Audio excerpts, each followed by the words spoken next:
the audience today, how many of you are in the profession? Not the oldest. All right. We're gonna have some fun. Okay. No, the profession of psychology. Yes. Or have benefited from this. Oh. All right. Okay. And of course, I'm assuming the rest of us are friends and fans of Patricia. Right? Cool. Great. Yes. We are very happy to be promoting your new book, Whole Therapist, Whole Patient. As quote, one of our, I think Psychology Today said, a must-read guidebook for psychologists, psychiatrists, mental health, and medical professionals. So for those of you who said you were familiar with the field, this approach integrates leaders such as Masterson, Rich, and Jung. Right. Right. Right. Sorry. No, who would know? Adrian, we should know. Okay. Into a compelling and practical guidebook. She shares tools and techniques for professionals on effective therapy methods for a wide range of our life's challenges and challenges we have, don't we? With a local practice right next door here in Mill Valley, Patricia integrates her professional expertise with practical experience. With an ever-changing spectrum of difficulties we all seem to be facing, whether it's hardships at work, with our families, in our communities, we are continually on the hunt for effective, healthy, and sustainable coping methods. But it starts, as Patricia points out, by cultivating that deep awareness and insight of her clients. And so doing, she's able to use a combination of approaches to reduce the symptoms, shift attitudes, and create the stability to achieve a more balanced and healthy life. In practice for over 20 years, Patricia heads up the Orgonomic Institute. Did I say that right? You did. Northern California, and that's a Masterson thing, right? No, actually, that's a right thing. Oh, okay. Orgonomy is right, but for Masterson zero is... for two. That's why it's not my book, it's hers. Okay. But the good news here is that any educated layperson or undergraduate level student will understand the unique material contained in this book. So no experience needed to absorb and get the greater understanding of the field of psychology and clinical practice. So without any further ado, let me bring our author up to the podium. Thank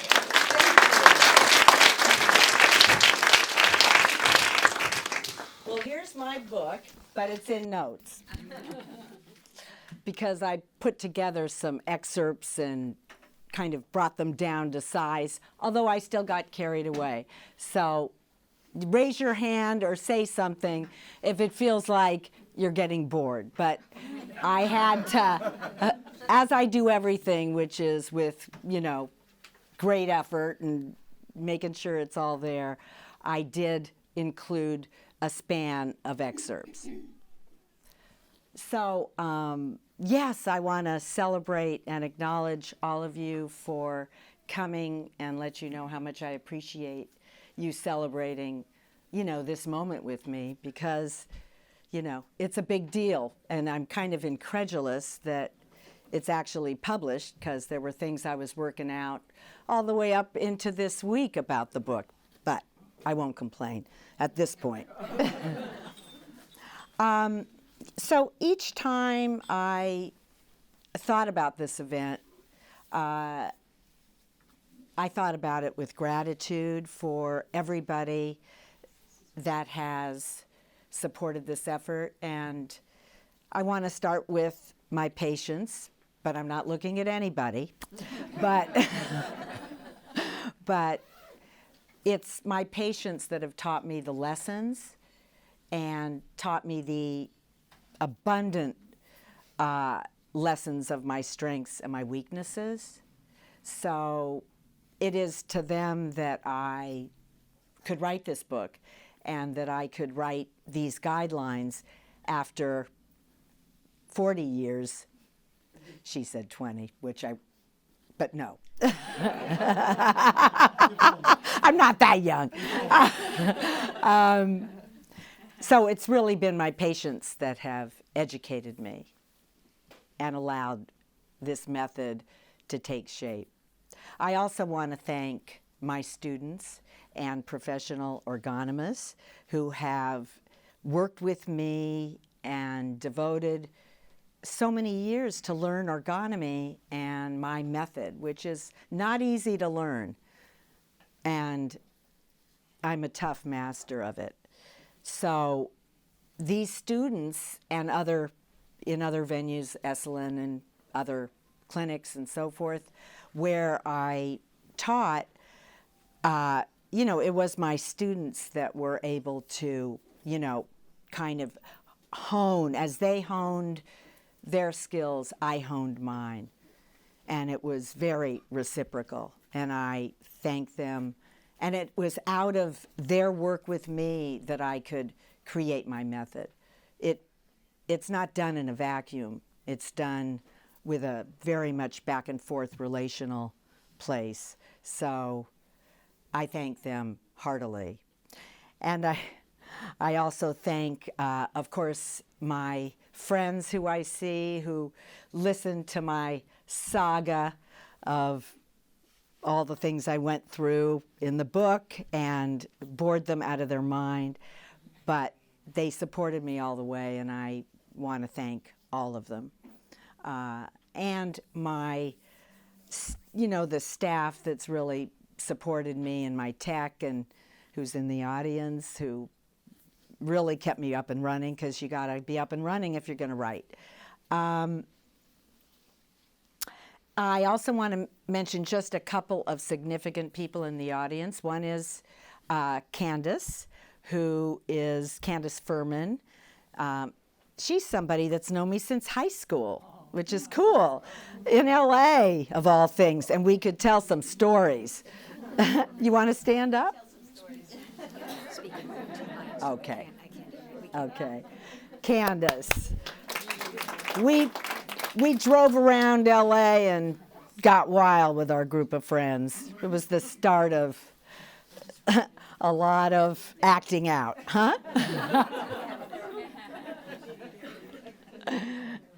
Well, so Candace has been in the business. She's a professional book person. And we would meet always anyway, and I would tell her now and again, well, someday tepidly, I'd say, someday I'll write a book, or I'd like to. And she ignored me, rightfully so, because I really wasn't going to write anything at that point. I had no intention to write. But then at one point I said, Candace, I want to write the book. And she heard me, and she immediately introduced me to Barbara Moulton, my editor. If you would stand up. I mean, I got to give you an applause. Barbara, what can I say, is a New Englander, Maine, no nonsense, totally just so easy to work with, but an absolute clear mind.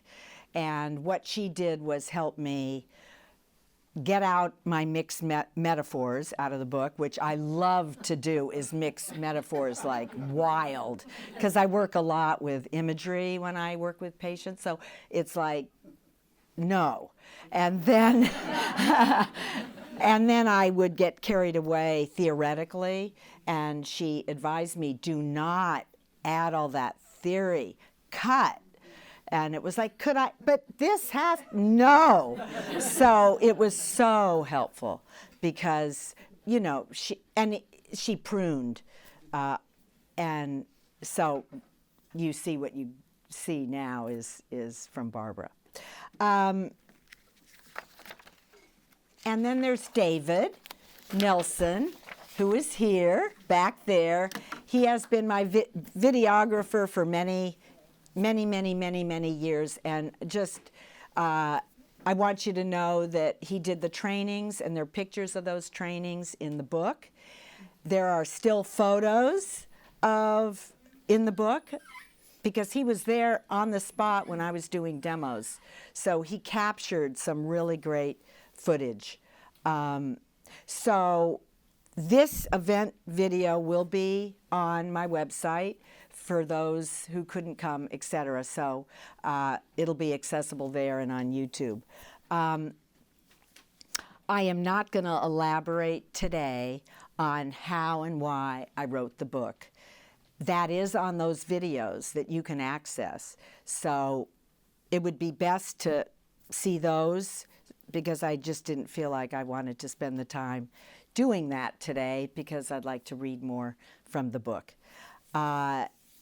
So before I begin reading the excerpts, I would like to highlight what's on the online resource guide. There are, old friend of mine from Thich Nhat Hanh, wow, great.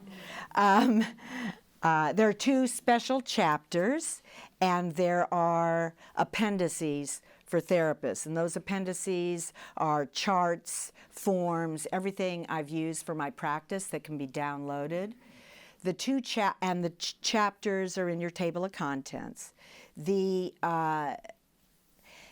chapters was an arduous struggle with my publisher, and I'll only say that they insisted I put them on online resources, and I was very upset and angry about it, because these are like main chapters of my book. But nonetheless, they had a word count issue, and what could I do? So they are there, and I really want you to read them because they mean a lot to me, these chapters. One is chapter 16, and it's progression into trauma. This is like the deep work of trauma that you don't do until you've done the character analysis. After you kind of peel off the outer layers of our defensive structure, people then can feel, and they're ready to go into trauma. You know, as I teach my students and professionals, don't go into trauma early, or you absolutely get in over your head and the patient isn't ready, and then it's all up in their head story.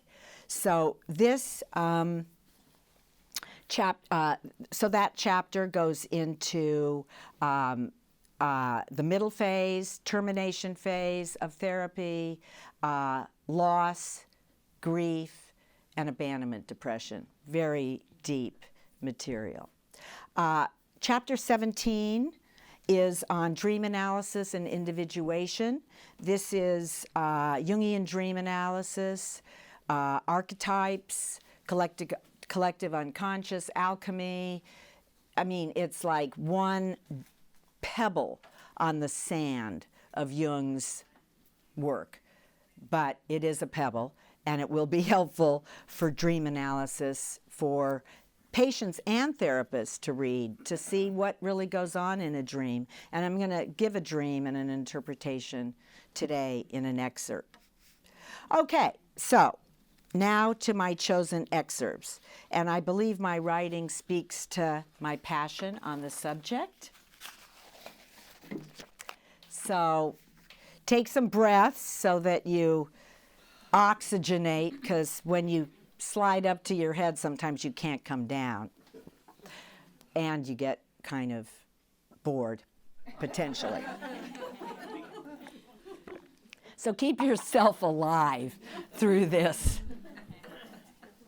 I'm going to, obviously this book is kind of long, so I picked a couple of chapters, a few sections, to give you the sense of what this book is about.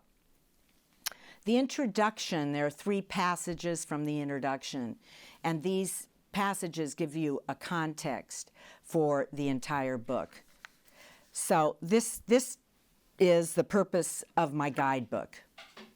Psychotherapy is heartfelt and soulful work. Oh, and I didn't keep. Oh, come sit down, Fernanda. Here's the children's section. I don't read, the whole excerpt because they break up a little bit, and I just broke them up because I wanted to shorten the excerpt. Purpose of my guidebook. Psychotherapy is a heartfelt and soulful work. It is a profession fraught with shadowy times as well as sweet successes that feel warmly satisfying. It is also a profession that grows us up from within as we hold the impossible while trying to metabolize unthinkable situations, the contorted distortions of human life. Relationships are created that dig as deep as the old, dank, gnarled roots of a tree. Our patients know us as they learn how to know themselves more and more. These therapeutic relationships develop over time and have their fair share of conflicts, disappointments, and potential ruptures that may bring the existence of the relationship to the edge of the abyss. Who knew when therapy began where it would wind its way? Therapeutic relationships have a life of their own.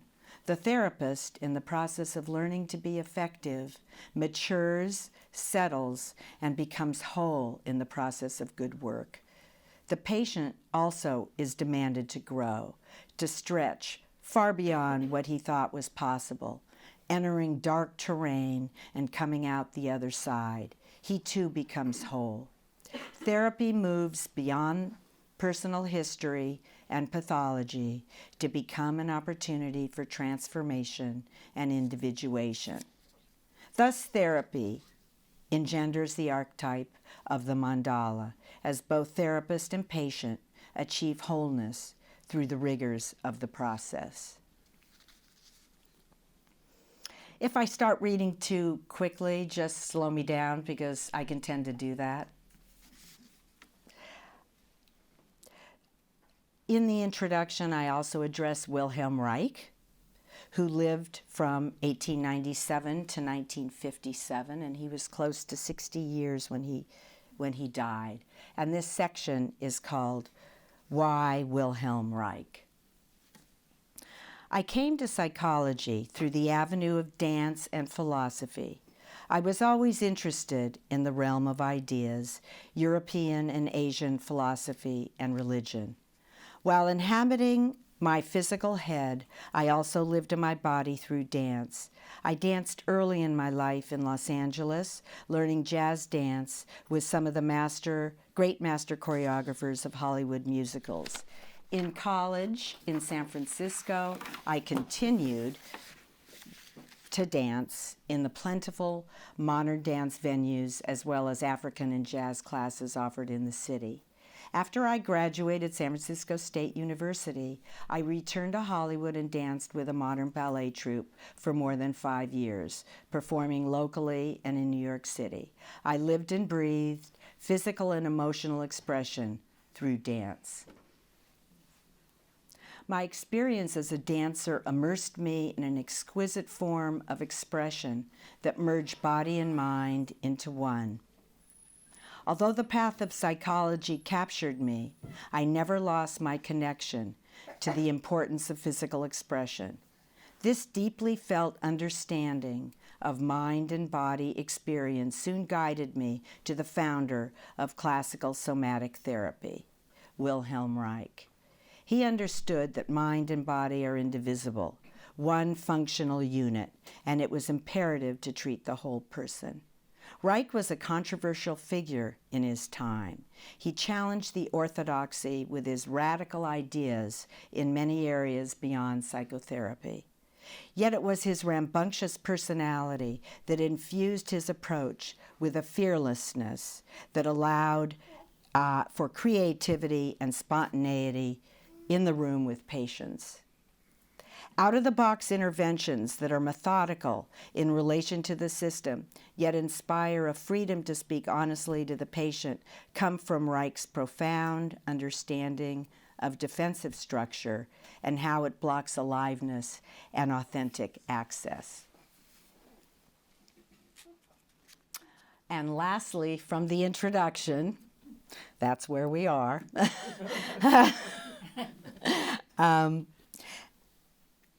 The heading is called My Method, Additional Character Types. And I'm just going to speak right here about my method before I give you the excerpt. My method updates Reich an analyst of the Freudian era, where the main developmental focus was on the Oedipal phase of development.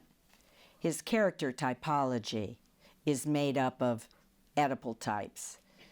Parentheses, my partner Alan said, well, don't you want to explain Oedipal types? No. You would be asleep by the time that went on. As I lectured in orgonomy, I felt some serious gaps in Reich's theory and discovered the prolific work of James Masterson and the Masterson Institute, who integrates object relations theory and the neurobiology of attachment. Neurobiology of attachment, by the way, is so profound when you realize the wiring that happens when you have trust with your mom, with a parent, and your brain develops or it doesn't develop in important centers. So you read it and everything comes alive. Masterson's types focus on an earlier developmental phase that Reich understood but did not develop sufficiently. As understanding character types is so critical to my approach, I created a new character typology through the integration of Reich and Mastersonian types. And with a blessing, I can say Judith Pearson, executive director of the Masterson Institute, kindly wrote my foreword, which I must say I was terrified to ask her, much less send her the book to read. So it was, to try to represent someone like James Masterson in the Institute is a challenge. I also updated Reich's approach to include the concept of gender fluidity and encourage less patriarchal attitudes. I added Carl Jung so I could include dream analysis and individuation as critical elements of a complete psychotherapy. This small section speaks to the importance of knowing the character type. This is an excerpt. Hi there. One of the most important tenets of this guidebook is to know and understand your patient. This does not mean know her story, nor does it mean know her problematic symptoms.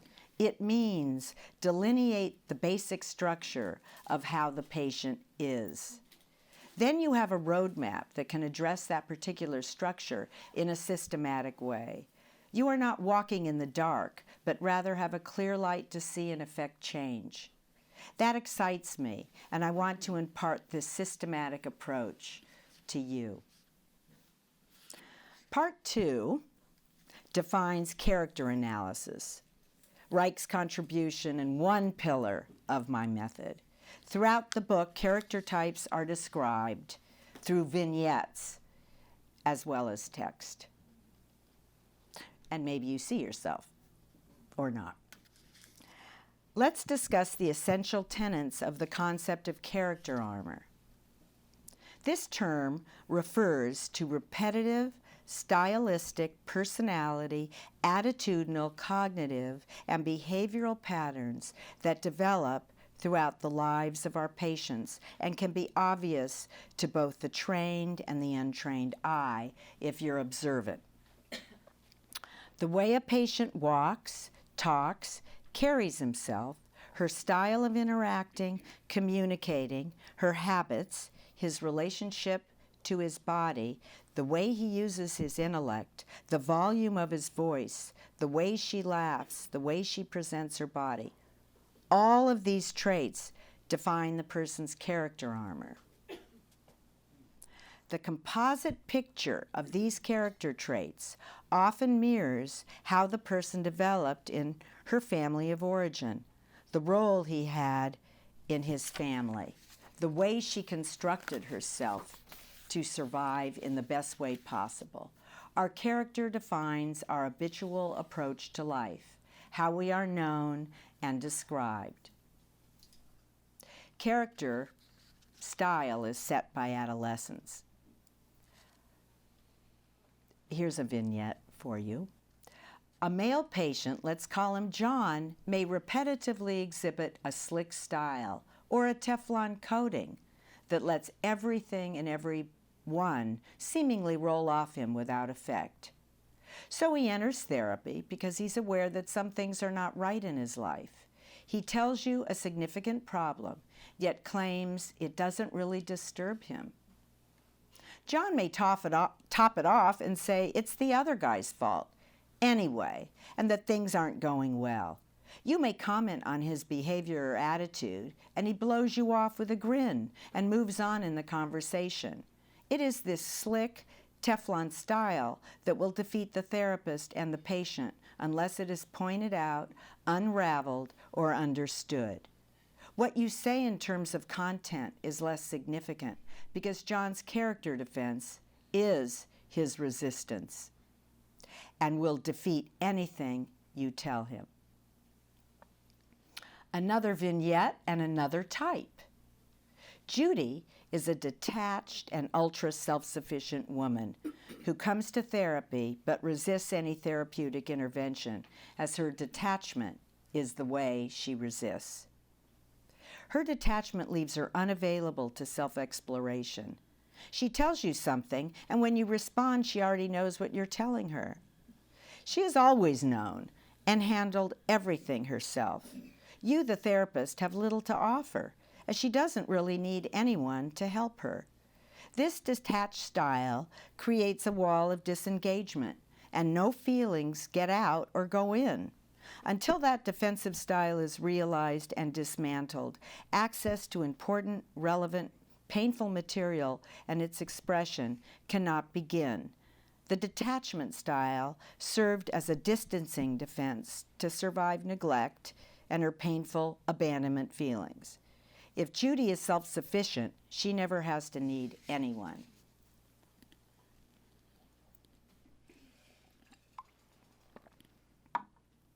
Another type, in contrast to the self-sufficient type, is an emotionally labile type.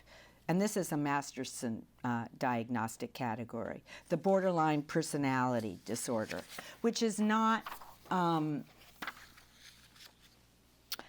DSM list of symptoms. It's the character. You're not going to fully understand that all today, but it is more the stylistic, as I said, way a person lives rather than a list of symptoms. The borderline individual does not establish a mature identity and rather lives without a reality ego.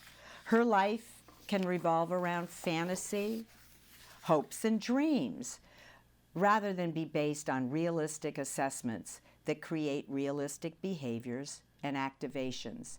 She's notably immature, seeks pleasure, and avoids reality.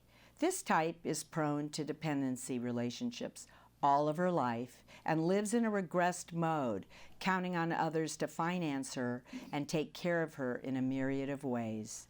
The borderline can feel entitled to get from others, denying her weaknesses, her lack of independence, and her dearth of self-sufficiency. Her entitlement can lead to outbursts of rage when it is thwarted. With young adults, this is often described as failure to launch. A bright student goes away to college only to panic, get depressed, and struggle to stay or leave, and comes home. Or the young adult does not find her way after graduating high school and stays home with parents without creating and following up with a game plan geared toward independence.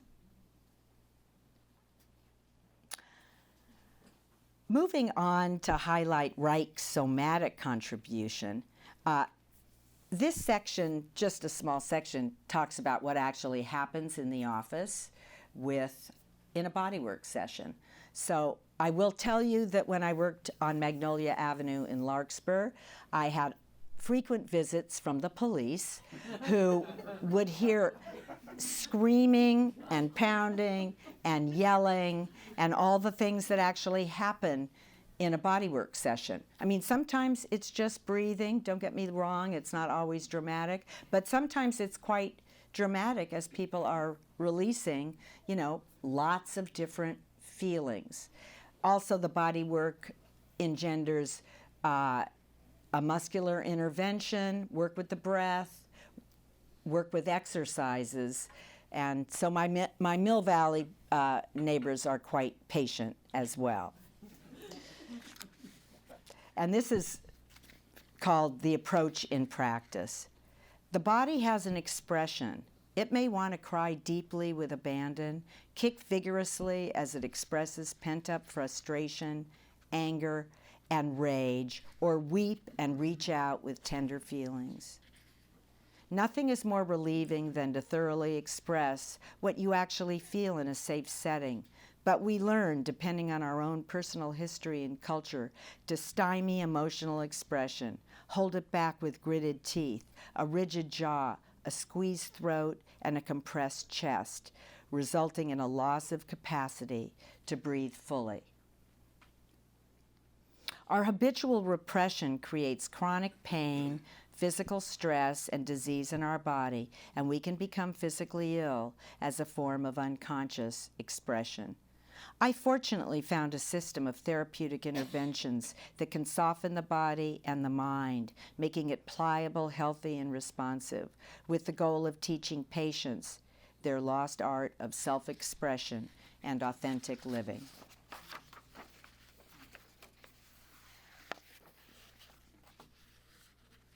The following passages speak to the specific aspects, a few, aspects of my method. The direct approach. Our frankness builds the patient's trust. As I developed as a therapist, I became more and more interested in engaging in an honest and contactful way. The therapist's level of aliveness affects the quality of her interaction. If we respond in the moment to a patient's lack of aliveness or comment on his character defense, we are in the room, in the relationship, rather than being on autopilot listening to a story. Patients know when a therapist is stating something the patient recognizes is true. The therapist does not have to mince words. This method encourages the therapist to state clearly and directly, with neutrality, what is compromising the patient's health. It may be difficult for the patient to hear, but that rough patch can be worked through and the patient can change. This approach takes the blandness and contactlessness out of the session. This method takes courage as it depends on a direct, no-holds-barred interaction. I encourage therapists to endure it, live with the ramifications of authenticity, tolerate the tension, tolerate the anxiety in the room, tolerate the backlash, and tolerate the loving contact too. This passage speaks directly to the therapist and the patient. The single most important aspect a therapist needs to learn is not be afraid of the patient or of losing the patient, as those fears result in avoidance of confronting character defenses, resistances to treatment, anger, hatred, and negativity. If you avoid the difficult interchanges, the therapy will be insipid, boring, flat, and the patient will leave before they have received any real value out of the work. Many patients leave because they don't feel helped. Many therapists don't really help because they listen and support, but don't initiate real honest dialogue with the patient. The result is endless blah, blah, blah. The patient should move on if therapy is at a standstill and she is not sufficiently challenged.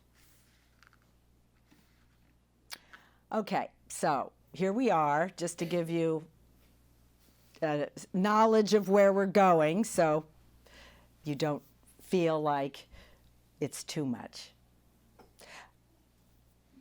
We're going to go now to therapist reactions, Jung, and a piece from the conclusion. Part 4 is therapeutic guidelines, includes 3 chapters of specifics related to the ins and outs of the practicing therapist. The therapeutic relationship, establishing trust, one step at a time. Why do we have such a hard time trusting? No matter how wonderful you think your childhood was, circumstances and events may have shaken you more than once, making real trust challenging to achieve. Trusting another person fully is an evolved state that many of us have difficulty accomplishing in a lifetime. Our instincts for survival are primary and dominant. That deep-seated survival instinct creates vigilance and enters the therapeutic relationship right from the start.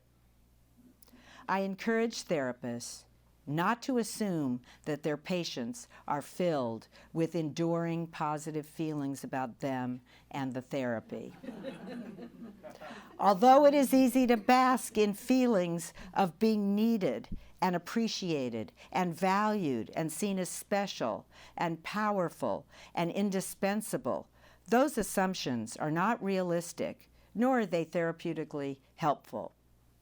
For the therapist, the patient's negative expressions toward her may be ego-deflating, anxiety-provoking, and uncomfortable. Yet the therapist does a disservice when she avoids negativity and perpetuates a false sense of trust simply to keep herself in her comfort zone.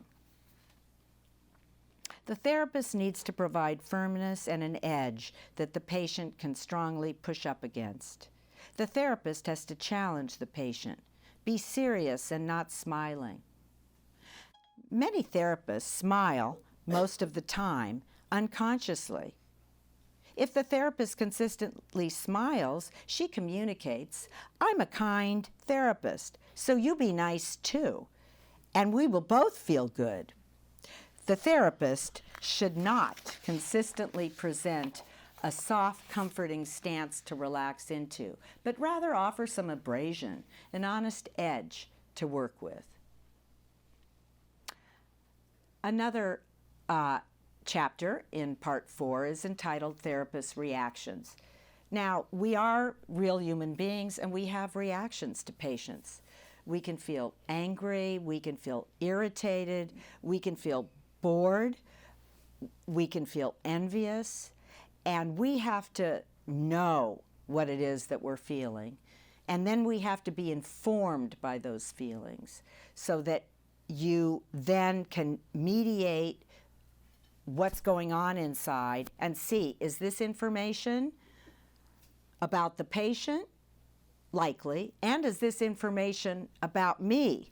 Likely. Because you could have your mother, who you hated, sitting in the room with you. You could have a sibling that you despise sitting in the room with you, or someone you absolutely adored, your old boyfriend. So this we have to understand and mediate. And that's why good supervision for therapists is essential. Here's a vignette of a devaluing narcissist, a Mastersonian type, a patient that therapists dread. This case was actually presented by an intern therapist to her supervision group at the clinic where I supervise from time to time. So I'm telling you, I heard this. And I'm going to just illuminate on this character type. A patient's critical, and this is an excerpt, attacking and judgmental style is a defense that takes the burden off of him to face his own problems. It is easier to attack the therapist, just as he attacks others in his life, to keep the spotlight off his own inadequacies. He bludgeons the therapist, seeking revenge and releasing tension by discharging onto the therapist. Sam came into therapy in a bad mood. He began to criticize the office conditions. The noise down the hall is annoying, and went on from there. You think you know so much, but I see you fumbling the ball with me. Therapy's not helping. I'm the same as when I first came to see you. Do you really think people can change? You are wasting your time. You sit there listening to my garbage so you can collect your hourly fee. You're like a toll taker, just here to collect big fees. You, spoken with an acidic, bitter tone filled with contempt and disgust. Sam would dump his vitriol onto the newly minted therapist and leave with a sense of relief that he got his poisonous feelings off his chest. Did it help him? No. The therapist let Sam reinforce his defensive attack mode. Internally, he continued his simultaneous self-denigration in the background. The therapist was afraid and too intimidated to confront the patient and stop his disrespectful behaviors that might necessitate kicking him out of the office if he didn't stop. Moving on to Jung, which is the chapter I told you about, chapter 17. This is not an excerpt, but just an introduction to him. Carl Jung lived 1875 to 1961, a Swiss psychiatrist who started as a student of Freud. Like Wilhelm Reich, Carl Jung's contributions spanned a vast terrain of interests, research, and writings on many subjects. He contributed to the fields of philosophy, religious studies, anthropology, and more. Jung, similar to Reich, became a psychoanalyst under Freud and later parted ways from Freud to develop his own theoretical direction. A major tenet of Jung's analytic psychology is individuation. Like Reich and Masterson, the journey to the self is the goal of their therapies. Reich, Reich, Masterson, and Jung have slightly different terms for one's authentic essence. Masterson called it the self, Reich the core, and Jung the individuated self. The commonality is that their therapies direct the individual to discover his authentic self, rather than rely on the facade or the false self. Dreams become a gateway toward the individuated self as one's internal objective psyche, critical term of Jung, objective psyche, can be seen as the guide. Jung's compilation of dream symbolism is of critical importance to any therapist doing dream work. On to the excerpt. What is a dream? The patient can be disoriented by the nonsensical quality when first recounting a dream, as there's a minimal coherence in the parade of images. There are elements that may shame and embarrass the patient, such as risque sexual behaviors, elaborations on human functions, like pooping in an overflowing toilet with smeared excrement on a wall, or strange twists of content, revolting images, physical or psychological weaknesses attributed to the dreamer, violent behaviors, and odd connections. Many dreams reflect an absence of civility as they convey the darker sides of the human psyche and behavior in raw form. So I'm going to give you a patient dream and part of my interpretation. You see what you think. Jim, age 52, is married with 2 children. He dreams, I'm walking with my father, and there are homeless men lying on the curb. There are piles of turds lying beside them. It is as if they pile more shit on top to cover the other piles. Then it is as if my father is one of them. He seems to be dying. I spit on the grass. Interpretation. This dream is a descent into darkness with feelings of dissolution of what holds him together. His father prototype in the dream has degenerated into a homeless condition and is dying.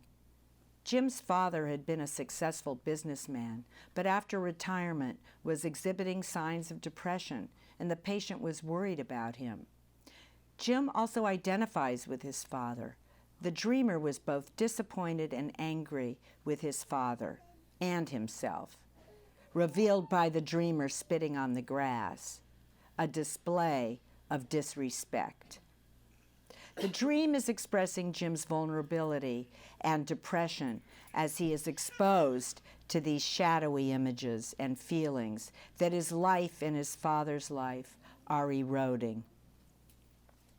Turds are a symbol of archetypical prima materia, basic primitive matter without form, earth. In alchemy, the starter material out of which everything else is created. In dream analysis, the therapist understands that the patient may be brought down, may hit bottom, as a necessary condition to rebirth, as portrayed in the myth of Job. Dealing with extremely painful feelings and erosion of our identity is a way we dissolve our invincible character defenses and acquire humility and insight. And there's actually more to that interpretation, if you could stand it. It's in the book.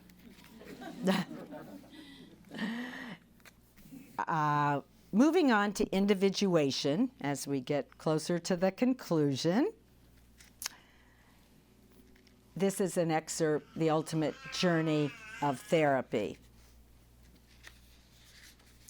Jung's context transcends preoccupation with mental illness and psychopathology to support the therapist and the patient in an engagement that traverses a larger transformational vision.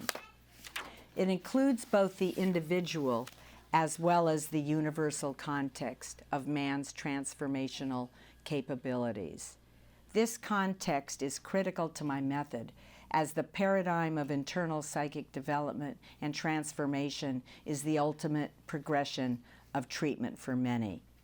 Consider therapy comparable to an extended residency at an ashram or spiritual center, a very extended residency.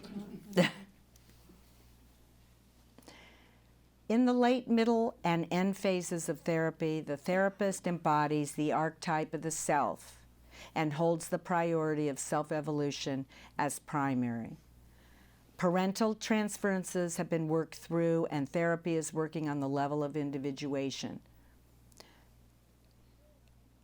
Therapy holds the container for this higher value. The relationship helps the patient embody her relationship with the self through the therapeutic relationship. The dependency on the therapist can be transferred to the patient's very own relationship with her inner awareness and the eternal guide of the objective psyche.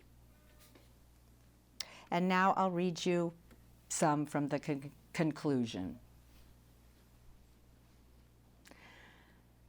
Toward the end of a therapeutic relationship, wholeness is apparent and experienced by both patient and the therapist. It is a profoundly rewarding feeling experienced by both sides of the dyad. The relationship dynamic changes, and there are two whole mature individuals in the room, with mutual respect and a feeling of equality within the relationship. Both cups are full of life, and there's a sense of completeness. Therapy is at an end for that relationship, and the wholeness within both thrives. I never tire of learning and expanding my knowledge base. As a therapist, there is always ongoing growth. Patients challenge you when you least expect it. If, for a moment, I get too complacent, I'm assured an even more difficult challenge will present itself, and I will be knocked off my game. The abrupt jolt wakes me up. It's an ever-challenging career that forces us to be the best that we can be. I invite you to live this challenging career and enjoy it every step of the way.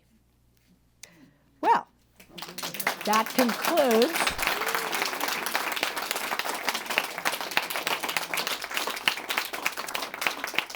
I will be having some online discussion groups if you're interested to penetrate some of the concepts and invite you if you're interested.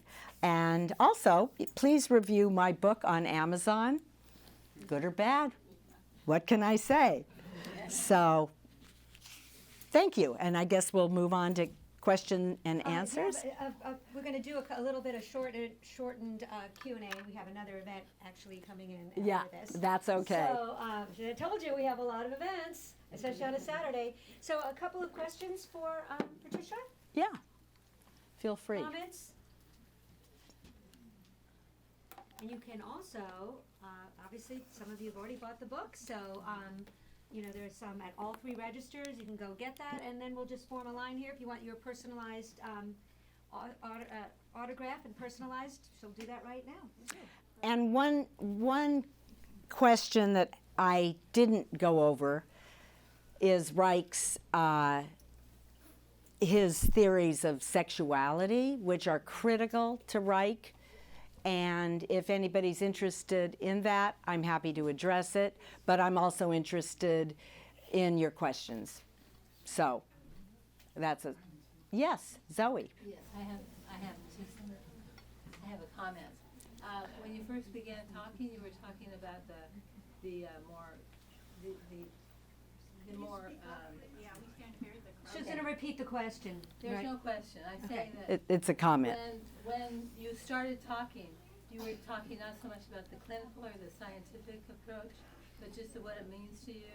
And it was so beautiful the way you were integrating these 3 different realms into one full, and it was very much inspiring. That it was much more that you're doing something from your heart than you are also from your head. Thank you.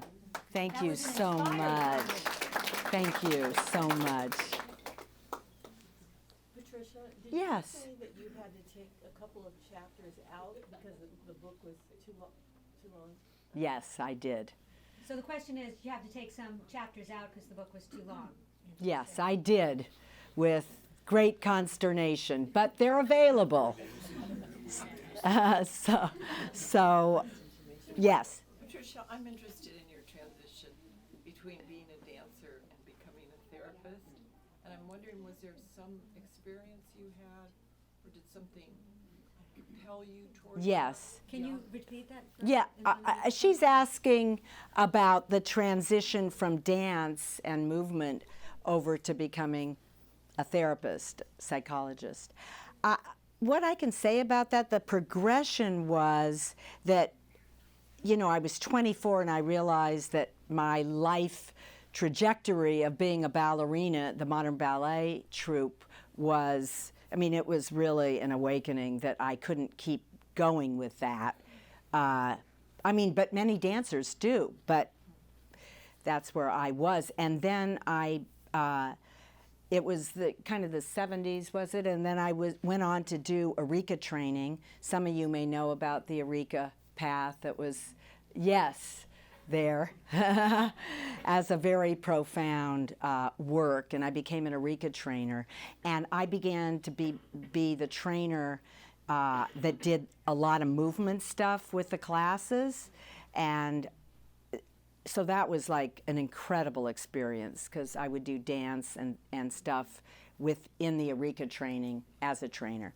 So that was the little bridge. That was the bridge that I kept leading me more and more, because with Eureka you're working with amazing psychological transformation with Oscar Ichazo's techniques. So I got into doing really deep work with myself.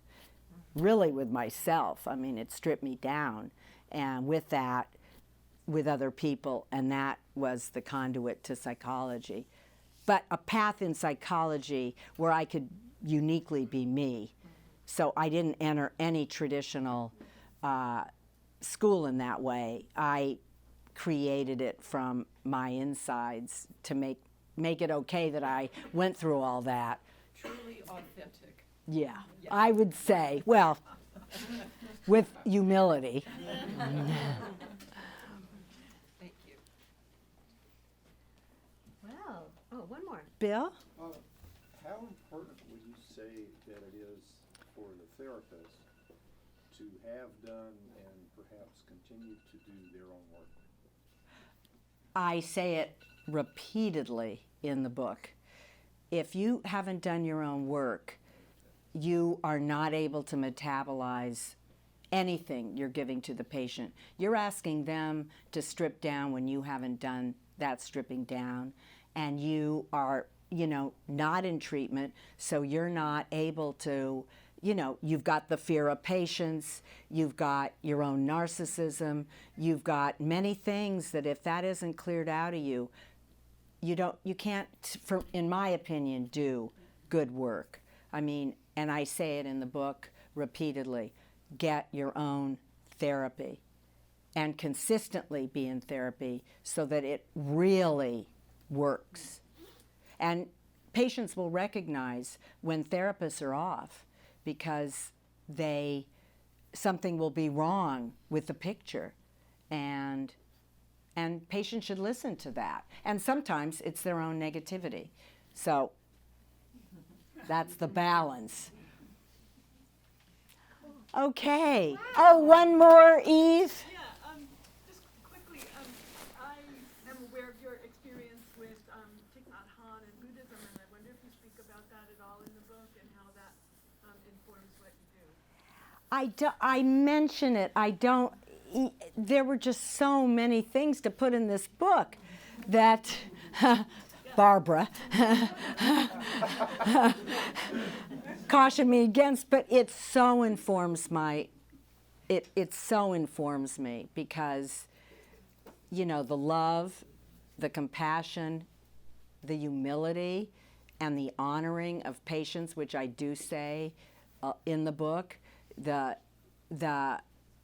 heart of the work is in your honoring of the patient. And, my work with Thich Nhat Hanh and other spiritual masters over my lifetime, has brought me to that point to feel that love in spite of all the abrasion I'm putting them through.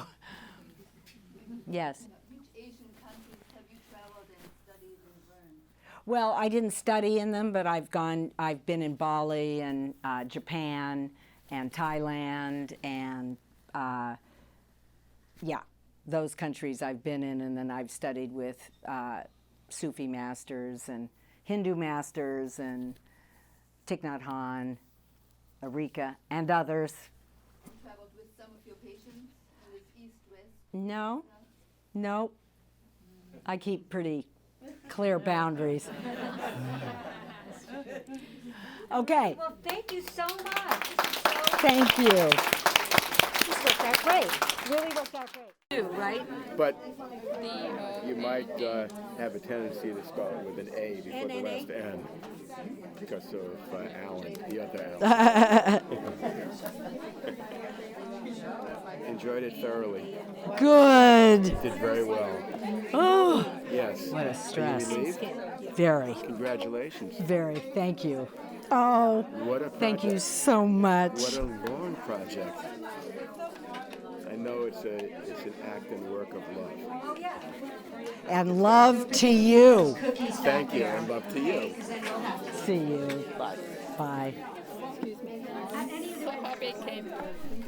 Thank you. Thank you. Here we are in real clothes. My gym mate. Yes. We just, you're gorgeous. Oh, thank you so much for coming. It was just so nice to really hear you and to hear what you're doing. It's launched. No, I'm not on the circuit at all. It's okay. Thank you. Thanks, Eve. Thanks so much for coming. Thank Thomas. Yeah, we're going to go and celebrate. Oh, God, am I glad to meet you. Oh, and you're coming to a demo on a Saturday.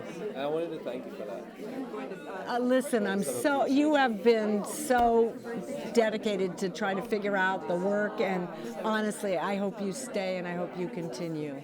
When you said Arika Institute, I saw you nodding. I loved it. It was my it was the most beautiful of everything I've ever done. And I I felt agree. connected with you. Oh, I Yeah. agree. Yeah, I mean- You know, you just can't go through that and not be connected. Wasn't it visually and everything? The most Everything. beautiful. Everything. And there was just too few of them. think. I Not know. many. And first of all, Eileen was going to come, but Oh. she's just got caught up and busy, and so, but there was no way that I was not going to get Oh. I saw the book. I didn't RSVP just because that's me, and so I, Oh, I'm so glad to see it you. is so. Probably to you. Oh, You guys have your moments alone. oh, oh my God. You certainly were rough with me.